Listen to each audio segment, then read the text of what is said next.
شده آسمون چشامون. اللہ کے رسول کہہ رہا ہے لوگوں یہ تو جہاد اصغر تھا، جہاد اکبر کی طرف چلو. ابھی جہاد اکبر کی طرف چلو تو ایک سب لوگ سوچ رہے ہیں کہ اللہ کے رسول کیا کہہ رہے ہو؟ کہا اب تک جو تم نے کیا ہے وہ جہاد اصغر کیا. تو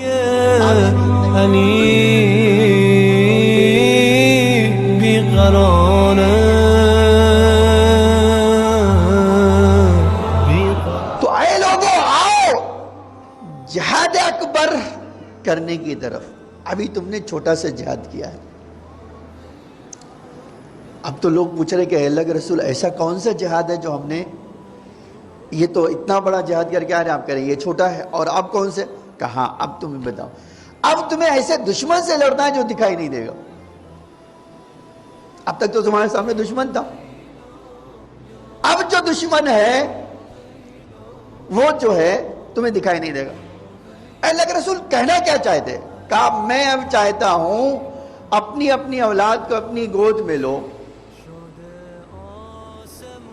اپنی اپنی اولاد کو اپنی گود میں لے لیا اللہ کے رسول. کہا اور علی کی طرف اشارہ کر کے پوچھو اپنی اولاد سے دل میں ٹھنڈک محسوس ہوتی ہے یا نہیں؟ اچھا آپ کبھی یہ سوچئے، ایک طرف یہ حدیث کہہ کے کہ بھئی چھوٹا جہاد کر کے آ رہے ہو، بڑے جہاد کی طرف تمہیں جانا ہے، اور کہہ رہے آپ اپنی اولاد کو اپنی آغوش میں لو، اور اشارہ یہ علی اس کی محبت کے بارے میں سوال کرو.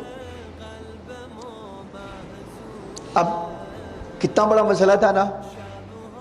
دیکھیے کبھی جب یہ بات بڑی عجیب ہے کہ اگر آپ سے کہا جائے کہ دیکھو تم جہاد اصغر کر کے آ رہے ہو، اب جہاد اکبر کرنا ہے، کیا پہلا کام تو تم اپنی اولاد، یہ اولاد جو تمہاری آغوش میں ہے وہ طیب و طاہر ہے یا نہیں ہے، پہلے اب یہ تمہارا کام ہوگا. کیسے پتا چلے؟ آغوش میں لو اور علی کی طرف اشارہ کرو. اگر وہ کہے کہ مجھے ان سے محبت ہے تو تم اس کو بوسہ بھی لینا اور سینے سے لگائے رکھنا، ٹھیک ہے. اور اگر اس نے کہا نہیں تو یہ تو بہت بڑا مسئلہ اسلام میں آ گیا.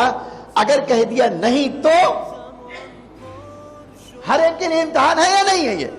اور کتنا بڑا امتحان ہے واقع. اب میں نے دیکھا راوی کہتا ہے کہ ایک آدمی اپنے آغوش میں بچے کو لیے ہے اور امام دور ایک جگہ جو ہے کام کر رہے ہیں، وہاں جو ہے لے کر گیا. دور سے دکھائی، دیکھو وہ دکھائی دے رہے ہیں یا نہیں دیکھ رہے؟ دیکھ رہے ہو؟ ہاں دیکھ رہی ہوں. کیسا لگ رہا ہے تمہیں ان کے دیکھنا؟ اچھا لگ رہا ہے یا نہیں؟ اچھا لو میں چھوڑے دیتا ہوں، اب تم جاؤ ذرا دیکھو. بچہ کہتے میں نہیں جاؤں گا تو باپ کا چہرہ اتر جائے، اور اگر کہہ دے کہ میں جاؤں گا چہرے پہ مسکراہٹ آ جائے. یہ بڑا امتحان ہے یا نہیں ہے؟ تاریخ نے کہہ دیا کہ بھائی کچھ لوگ جو ہے لے کر جب گئے تو بچے دوڑتے ہوئے گئے، امام کے پاس کھڑے ہو گئے، امام نے ان کو اس بچے کو اٹھا لیا. کیسے مولا بس آپ نے اس بچے کو اٹھا لیا، یہ آپ کی طرف آیا، مجھے یقین ہو گیا کہ پیغمبر نے جو امتحان کی بات دی تھی میں اس میں کامیاب ہوں. اب 50 روایت آپ دیکھ لیجئے.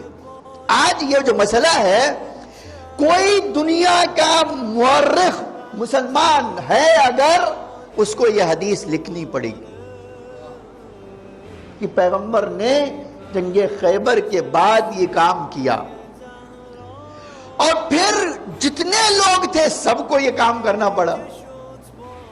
جس کو بھی اب تاریخ سوچئے کہ اس میں کیسے کیسے لوگ رہے ہوں گے اور کتنا بڑا امتحان ان کے لیے رہا ہوگا یہ مسئلہ. پھر آپ دیکھیں تاریخ بھی کیسی ہے واقعا. ایک آدمی نے، تاریخ کے دامن میں یہ چیز ہے، ایک آدمی بادشاہ زادہ تھا، اس نے اٹھ کے کھڑا ہو گیا کہ مجھے اس حدیث پہ اعتراض ہے کیونکہ میرا باپ بادشاہ ہے اور میں بادشاہ کی اولاد ہوں تو کوئی کہہ ہی نہیں سکتا میرے بارے میں، یہ حدیث جھوٹی ہے. اب اللہ کو تو اپنے رسول کی صداقت کا اعلان کروانا ہے. طارق نے باپ آ گیا, بولے کون سی حدیث کی بات کہہ رہے ہو؟ کہا پیغمبر نے فرمایا کہ اے علی تم سے محبت پاکیزہ اولاد ہی کرے گا. پاکیزہ جو ہوگا وہ کرے گا, طیب و طاہر ہوگا تو کرے گا. اور میں تو اپنے بارے میں شک نہیں کر سکتا ہے, اپنے بارے میں شک نہیں کر سکتا, میں تو بادشاہ کی اولاد ہوں نا. باپ نے کہا بیٹا پیغمبر کی حدیث سچی ہے, آگے میں کچھ نہیں کہوں گا. بیقرار